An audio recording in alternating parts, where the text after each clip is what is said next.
Muyimbi olina omukolera oluyimba lusobole okubanga lumanyikibwa lusobole okubanga terukuswaza kuba zino ennyimba ezimugamba nti mbi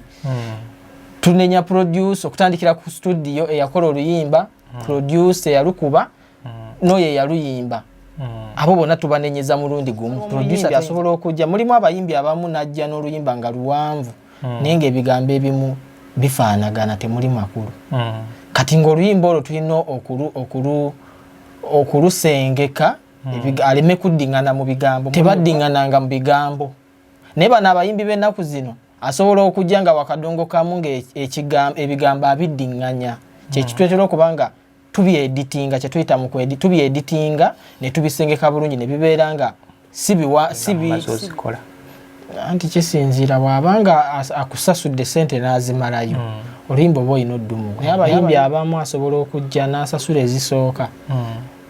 n'ayagala omuwa oluyimba oba oluusi kyova tetukyagabaddemu obaddemu ebiseera ebisinga oba ogimaliriza byonna naye mubaamu ebiba tebinaba kati ng'okumastaringa basinga tebakimanyi kiringa omuwagizi nti oluyimba luno nze nsobola oddukuba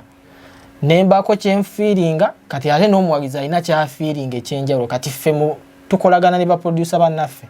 ng'oluyimba bwe mba ndumaliriza nina okuluwa producer oyo addemu aluwulirize bulungi naye abeeko n'ekintu kyakyusaamu okubanga oluyimba lufuluma nga lumanyanze MC Beno producer ku PK Beats recording studio enamuŋŋoona enjawulo anti wano bw'ojjanga toli muyimbi ovaawo ng'oyize kuba tutendeka okuba ebivuga tutendeka okuyimba tutendeka amaloboozi tetukkiririza mu nnyimba zino ezisosola ti mulimu n'ennyimba ez'ebyobufuzi ezigenda direct ezo nazo tetuzikkiriza omuzadde olina okumakinga sure ng'omwana wo akulira mu mbeera entuufu kuba kyotendesa omwana wo okuva wansi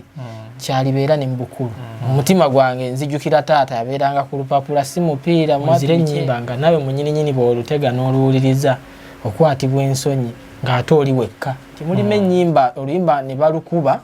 ebigambo ebirulimu byonna nga bikwasa ensonyi ffenna tuyayaanira copyright naye copyright singa ejja nange producer mba ngenda kolaki kufuna ku luyimba lwo ekintu ekyo kize kibeerawo era bwe tuba tuvunaana nanyini luyimba nanyini luyimba avunaanaani oba ovunaana studio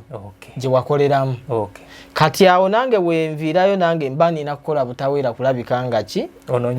noonya omuntu oyo yafulumiza oluyimba olwo kumanya yalufuna atya era ebyo byonna bye twogeddeko ebiyinza okkanga omuyimbi ayagala okujja ku PK studio twabinogera eddagala bw'ojja obwangu bw'okozesa mu kusasula bwe bwangu bw'ogenda okufuna mu kufuna oluyimba lwo mba nga nkugambye nti ogenda sasula emitwalo 25 ebiseera ebisinga abawa production ono asookebwako n'owaffe oluyimba lw'oleese bwe luba lwetaagamu gita ebyo ebisigadde biba bibyo kati ku mitwalo 25 kuliko waliwo promotion esookebwako nti waneeno tuba ne bannamawulire abatambuza music oyo tulina emitimbagano ku mitwalo 25 okwo tukukwatirako vidiyo esookebwako wano ng'oli ku studio abakirabo tubeebaza okubeera nti bwe basuubiza batuukiriza ate balina poloti kuviira ddala ku mufuna mpola kuviira ddala ku $1,200,000 okutuukira ddala ku sente zoyinza okulowoozaako ate balina n'essomero Piers Primary School